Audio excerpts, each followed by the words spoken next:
Salut chers fidèles abonnés de la chaîne, cliquez pour gagner, j'espère que vous allez tous bien. Dans cette vidéo, nous allons parler du projet Floki Unu. Oui, la surprise, attention à la surprise.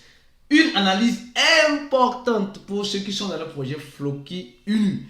Nous allons aussi parler de l'actualité au niveau des brises. Oui, ce qui se passe en Afrique du Sud actuellement. Nous allons parler d'un wallet décentralisé où les clients de ce wallet ont perdu et se retrouvent en une association pour réclamer. Oui, vous allez comprendre. Nous allons parler d'un partenariat de Tron. Nous allons parler d'une banque qui essaie d'ouvrir ses portes encore à des crypto-monnaies. Nous allons parler de quelque chose d'incompréhensible avec les mineurs de crypto.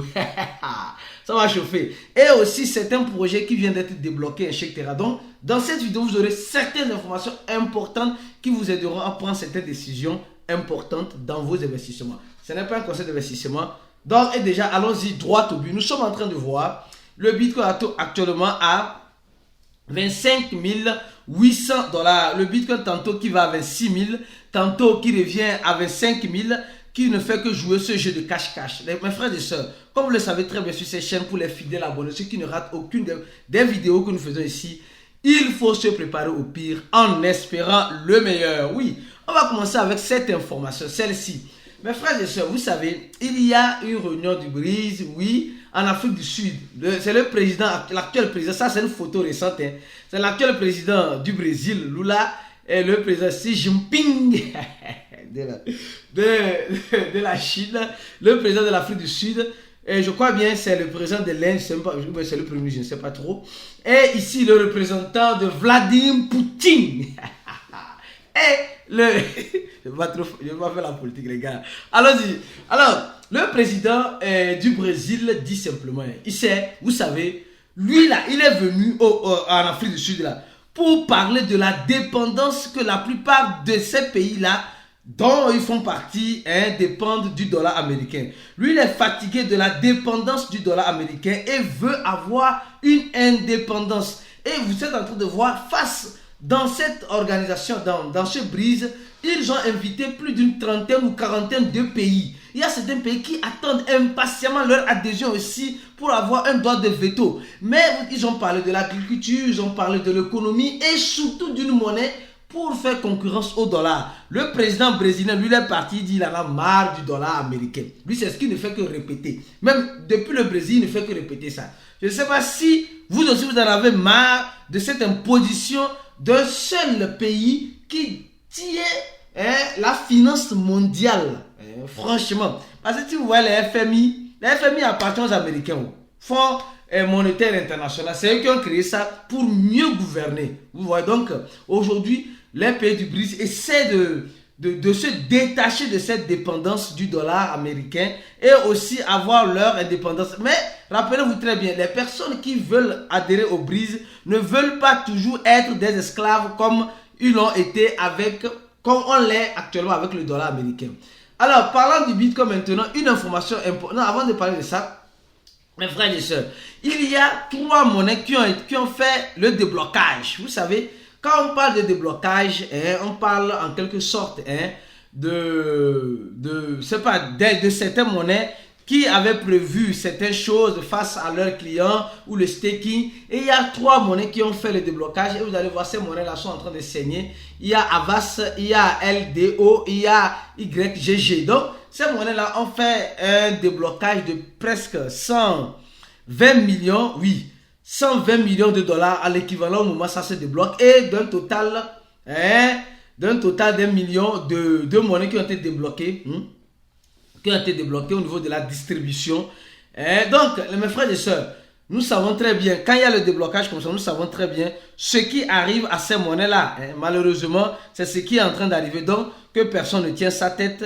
Quand vous êtes dans un projet, suivez le projet pour voir quand est-ce que, si le projet a des fonds à débloquer à un temps donné aux utilisateurs, comment ça se fait et pourquoi ça doit se faire. Informez-vous, analysez d'abord parce que chaque fois qu'il y aura des déblocages, chaque fois il y aura un petit bain de sang sur ces monnaies-là. Mais ici, nous sommes en train de voir un bain de sang de façon générale, de façon généralisée actuellement dans notre écosystème de la crypto-monnaie. Alors, On va parler de cette information. Oui, une information importante. Non, celle-ci d'abord. D'accord. Alors, je viens, on dit, BTG Pactual, c'est une banque, une banque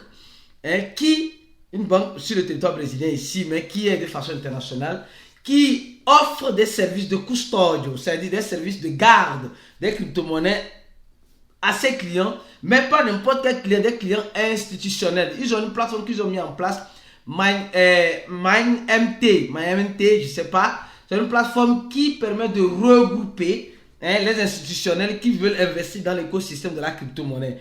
Et aujourd'hui, nous sommes en train de voir que ces personnes-là essaient de faire quelque chose. Ils essaient franchement de donner l'accessibilité à d'autres sociétés qui veulent se lancer dans l'écosystème de la crypto-monnaie et qui ne savent pas comment garder ça. Les gars, le risque est élevé. Que quelqu'un garde tes crypto-monnaies, il y a vraiment un grand risque. Oui, il y a vraiment un grand risque. Un risque très élevé. Après, à chacun de voir ce qu'il arrange pour savoir ce qu'il peut faire. Mais moi, je vous dis, faites très attention. Très attention. Actuellement, au niveau même de Nubank, nous qui utilisons Nubank, la banque digitale qui permet PicPay même, tu peux acheter les crypto-monnaies et garder sur le compte bancaire. Mais tu ne peux pas envoyer ça sur Binance, sur Coinbase, sur Kraken, sur CoinEx, sur Mex, sur Get.io. Tu ne peux pas envoyer ça là-bas. Parce que l'échangeur n'a pas encore habilité ce genre de retrait. Et ça veut dire simplement que c'est la banque en quelque sorte qui garde ces crypto-monnaies et c'est vraiment risqué. Moi, je trouve ça vraiment risqué, mais on va faire comment? Donc, BTG Pactual, avec sa plateforme, est en train d'attirer l'attention des institutionnels, des clients institutionnels, à venir se joindre à eux, afin qu'ils puissent manger vivant quand ça va reprendre. Mais maintenant, quelle crypto-monnaie ils offrent? Ils offrent le Bitcoin, je crois bien. Ils offrent le Bitcoin, l'Ethereum, Solana, Link, Lido et Polygon. Donc pour le moment, c'est les crypto-monnaies là. Même, je crois, avant-hier, j'ai reçu un message de ma banque me disant que Nubank a additionné le Litecoin. Nous connaissons le Litecoin. Donc ils ont aussi additionné. Les banques sont en train de devenir des échangeurs. Les banques sont en train de devenir des échangeurs. Donc c'est cette concurrence-là qui arrive face aux échangeurs. Alors, parlons de Bitcoin. Ça, c'est une nouvelle qui est un peu bizarre. Mais on va l'analyser ensemble. On dit... dificuldade da mineração sobe de 16% e atende novo recorde. Enquanto minerador ignora queda do preço do Bitcoin. Voilà. Si tu vas apprendre le portugais aussi, c'est sur ces chaînes. Oui. Alors donc, on dit simplement que la difficulté, ceux qui sont des mineurs, je ne dis pas ceux qui minent avec téléphone portable. Pardon, ce n'est pas ça. On parle des mineurs, les personnes qui ont des machines bien spécifiques pour résoudre des calculs puissants. Donc, on dit les mineurs de Bitcoin. La difficulté, c'est-à-dire que quand qui parle de mining, parle de difficulté. C'est-à-dire que comment le hachage de cette blockchain se présente et les difficultés, c'est quand il y a plus de personnes, c'est comme s'il y a plus de demandes, il y a plusieurs personnes qui veulent être des mineurs. Donc la difficulté augmente pour avoir la crypto-monnaie en question. Et ici on est en train de nous dire simplement que la difficulté a augmenté de 6%. La difficulté a augmenté de 6%, mais les mineurs sont en train d'ignorer cette difficulté-là. Pourquoi la difficulté augmente? Parce qu'il y a plusieurs personnes qui s'unissent pour gagner des bitcoins. En fait, c'est ça. Et la difficulté augmente. Quand la difficulté augmente, normalement, quand les mineurs minent, c'est pour vendre ou bien. Mais ils ignorent le prix du bitcoin en ce moment qui est en train de chuter. C'est-à-dire que la difficulté est en train de monter et le prix est en train de chuter. Ça veut dire que les mineurs sont en train de miner sur une période, sur une durée, sur le long terme. Ils savent qu'il pourrait arriver un moment où le bitcoin peut se faire rare. Donc, même si la difficulté monte, on s'en fout, on va miner. En fait, c'est ça. C'est ça qui doit réveiller ton attention. C'est ça qui doit te réveiller. Dire, si les validateurs, si ceux qui sont en train de sécuriser cette blockchain s'en foutent du prix, ça veut dire qu'ils savent que quelque chose arrive. Quelque chose se prépare. Parce que le prix est en train de chuter, mais pour créer les nouvelles bitcoins, ça devient encore plus compliqué. La gars, préparez-vous au pire en espérant le meilleur. Alors, Je continue la vidéo, on va parler de Floki. Floki, oui, ok, Floki. On ne dit pas Floki, on dit Floki. Floki en deux temps. Donc ceux qui vont rester dans cette vidéo jusqu'à la fin vont comprendre. D'abord, on va parler de cette information. La deuxième analyse que je vais faire sur Floki est importante. Alors, on dit simplement, mes frères et sœurs, plusieurs personnes aujourd'hui sont en train de chercher à gagner des Floki unis gratuitement. Et l'équipe de Floki, je devais faire l'information, on devait passer l'information depuis longtemps. Mais franchement les gars, désolé, il y a tellement d'informations en crypto-monnaie qu'on essaie de faire de notre mieux pour vous informer. Comme vous êtes des fidèles abonnés ici, vous êtes là pour ça, oui. Alors, on dit attention aux messages et aux vidéos qui promettent des airdrops de Floki gratuitement. Attention, on dit simplement Floki se désengage des personnes qui veulent gagner des Floki gratuitement en connectant leur wallet décentralisé sur ces plateformes-là. Les gars, nous devons faire très attention. Aujourd'hui, l'arnaqueur ou le hacker met tous les moyens nécessaires pour venir te faire croire que tu vas gagner de l'argent gratuitement. Or, souvent, c'est archi faux. Donc, faites attention à ça. Bon, il y a certaines pages en question, comme je ne connais pas ici, qui vous disent, non, il faut retweeter, il faut faire ça, tu vas gagner 2 gagnants pour gagner $40 en Shiba, en Floki. Alors donc, ça c'est autre chose. Mais il y a certaines pages qui viennent purement et simplement dire, ah les gars, Floki est en train de faire un airdrop. Voilà, exemple. Prenons cet exemple-là. Je ne sais pas si cet exemple-là est vrai ou fausse, mais prenons cet exemple-là. Je ne sais pas si c'est un échangeur ou quoi. On dit que, donc, Floki célèbre quoi. On donne $2000, $2000 en Floki. Je ne sais pas si c'est un échangeur. Donc, les gars, il y a certaines personnes qui sont sur Twitter et qui cherchent des informations de airdrop de certains projets. Et Floki nous dit de faire très attention. Très attention, mes frères et sœurs. Restez scotchés, il y aura une deuxième analyse sur Floki tout à l'heure. Avant de parler une fois de Floki, on continue avec cette information. Mes frères et sœurs, et ceux qui utilisent TikTok, si vous ne savez pas, cliquez pour gagner un compte TikTok. Nous avons un compte TikTok.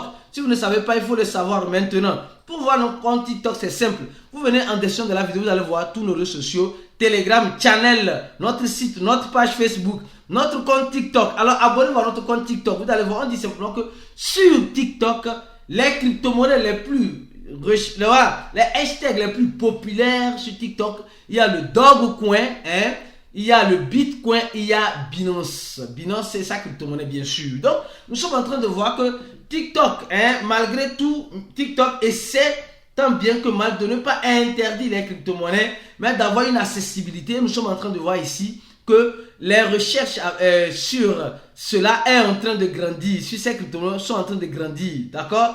Donc, gardez un œil grandement ouvert sur ça. Notre compte TikTok, si vous ne savez pas, on fait des vidéos, oui, les vidéos shorts sont repostées là-bas. Donc, venez nous suivre là-bas en ce sens-là. Notre compte Twitter aussi et Instagram, venez nous suivre. Si vous ne savez pas qu'on a Instagram, on a un compte de cliquer pour gagner Instagram. Venez nous suivre aussi là-bas, c'est important. Alors, venons-en maintenant sur le partenariat avec Tron. Mes frères et sœurs, aujourd'hui, vous savez, il y a plusieurs projets crypto qui sont tant bien que mal face à cette tempête dans l'écosystème, sont en train de vouloir signer des partenariats afin de faciliter le quotidien de notre adoption. Et face à cela, nous sommes en train de voir Tron qui signe un partenariat avec une association au Japon pour promouvoir le Web 3.0. Vous savez, c'est comme cela ça commence. S'il arrivait que le Japon dit, ah oui, on va commencer par utiliser la blockchain de Tron pour je sais pas quoi, XY, on allait voir que tout le monde, c'est là-bas que tout le monde va courir pour aller voir. Ah, mais Tron là c'est combien? Je vais vendre ou bien je vais acheter? Les gars,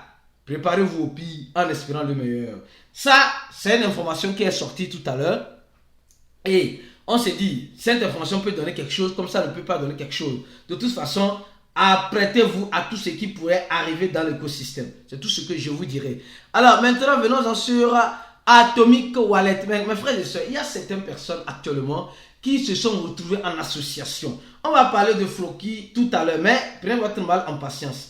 il y a certaines personnes qui se sont retrouvées en association, d'accord, pour lancer un procès contre Atomic Wallet. Mes frères et sœurs, Atomic Wallet est un wallet décentralisé. Semblerait-il qu'il y avait une phase de vulnérabilité au mois de juin, je crois bien, et cette phase de vulnérabilité a permis à certaines personnes, un peu plus de 5000 wallets, dont fait partie les Américains et quelques Russes, selon ce que l'article dit, et ils ont perdu presque 100 000 $. Et maintenant, 50 clients plutôt, 50 clients. Hein. Donc aujourd'hui, ils sont en train de lancer un procès contre Atomic Wallet. Ok, ils ont pris un avocat qui se retrouve en Allemagne et il est en train de lancer un procès contre Atomic. Mais vous voyez un peu ce que vous devez comprendre hein, dans l'écosystème de la crypto-monnaie là. Peut-être que la faute vient d'eux. J'ai dit peut-être, la faute peut venir d'eux parce qu'ils ont interagi avec quelque chose qu'ils ne devaient pas utiliser et cela a engendré cela. Je ne dis pas que c'est ça. Mais vous voulez que Atomic Wallet fasse quoi concrètement, mes frères et sœurs? Vous voyez un peu. En fait, souvent, il faut apprendre à assumer certaines responsabilités. Souvent, il faut apprendre à assumer. Je ne dis pas qu'Atomic Wallet a raison ou a tort, ou ils ont raison ou ils ont tort. Mais apprenons, nous sommes dans un écosystème décentralisé. Souvent, c'est ce qui nous pousse, ce qui pousse nos autorités à mettre leur bouche dans nos affaires. Parce qu'on cherche toujours, hein, on cherche tant bien que mal à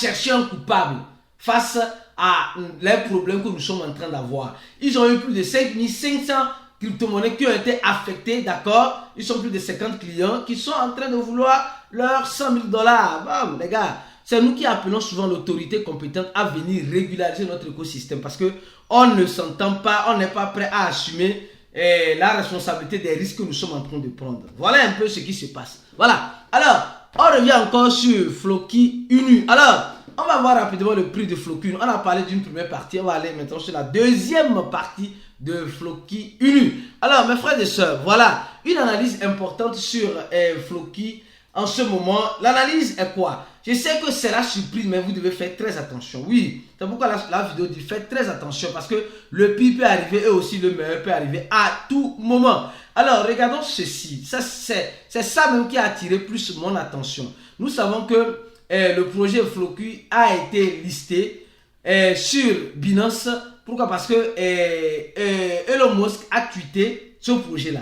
Vous savez ça. Elon Musk, c'est indirectement l'ami de CZ. Oui. Et nous sommes en train de voir que le projet Floki, en ce sens-là, quand nous voyons, il n'y a plus trop d'interaction. Ils ont fait un tweet. Ils sont arrivés à combien? À 1,5 million de membres. Mais il n'y a pas beaucoup d'interaction. Hein? Il n'y a pas beaucoup d'interaction sur Floki en ce moment. Il n'y a pas beaucoup d'interaction. Quand l'équipe tweet quelque chose, ils sont en train d'éduquer la communauté. Si tu n'as pas ta clé privée, tu n'as pas tes crypto-monnaies. Donc ils sont en train d'éduquer la communauté, c'est bien. Mais j'ai fait une remarque. Regardez très bien. Regardez très bien. Regardez au niveau des holders. Vous allez voir que Floki, en ce sens-là, hein, a une adresse de burn. Et dans cette adresse de burn, hein, il n'y a pas de grande quantité exorbitante de burn. Mais on commence à sentir un peu les burns venant du swap au niveau de Floki. C'est intéressant. Il y a de cela quelques jours. Avant, il y avait des jours, voilà. Maintenant, on commence pas à voir que le rythme commence par un peu s'accélérer. Mais ce n'est pas grand-chose. Mais quand nous prenons une fois de plus les holders de Floki, vous allez voir aussi une chose. Nous voyons que Binance détient 4% des Floki. D'accord? Après, voilà. Certains wallets aussi possèdent. Mais ce qui a attiré mon attention, c'est ça. Comme vous le voyez, il n'y a pas beaucoup de retweets sur Floki en ce moment. Vous voyez, il n'y a pas beaucoup de retweets. Hein? Elon Musk parle encore du Dogecoin, mais il ne parle plus de Floki. Il dit simplement que Elon Musk a dit simplement que voilà, il a répondu à quelqu'un. Et après, on va venir, si vous êtes intéressé, avec une vidéo un peu plus détaillée sur les propos de Elon Musk avec le Dogecoin. Si vous êtes intéressé, laissez un commentaire de la vidéo. Et avant de terminer la vidéo, je tiens à te rappeler, si tu n'as pas encore rempli le formulaire pour être membre VIP parce qu'on est un groupe fermé, un groupe d'investisseurs fermé, un groupe VIP où nous faisons des analyses, nous parlons de tout et de rien, nous préparons les investisseurs face à ce qui pourrait arriver dans l'écosystème. Mon frère, ma soeur, le premier lien de son de la vidéo. Et ce que j'ai voulu vous dire, c'est que quoi? Binance peut arriver un jour à déslister Floki. Oui, Binance peut arriver à déslister Floki si il voit le manque d'engagement de la communauté Floki. Attention, C'est ça, j'ai dit attention dans la vidéo. Attention. Imaginez si Binance décide de déslister Floki. Imaginez, si Binance décide de déslister Floki. Donc ça veut dire simplement que si Binance décide de déslister Floki, Floki va encore dégringoler. Binance peut le faire parce que s'il n'y a pas la communauté n'est pas, Floki n'est plus actif comme avant, Binance peut imaginez la suite. Imaginez la suite. Quand Binance désliste une monnaie, elle fait presque un peu plus de moins 50%. J'ai cette impression-là que si la communauté Floki ne se rêve pas, elle pourra avoir un déslisting de Binance. Et ayant un déslisting de Binance, nous savons ce que ça peut engendrer. Nous savons donc, mes frères et sœurs, voilà, parce que quand vous regardez, comment une communauté de demi-million de personnes, il y a seulement que 85 retweets. Quand Floki pose quelque chose, 136 retweets. Ça commence par inquiéter. Je ne sais pas, et vous, qu'est-ce que vous en pensez de cela? Laissez un commentaire de la vidéo. Et ceux qui ne sont pas encore membres VIP, venez nous rejoindre dans le groupe VIP. Le premier lien de la vidéo. On se dit à la prochaine vidéo et ciao pour des vidéos comme celle-ci.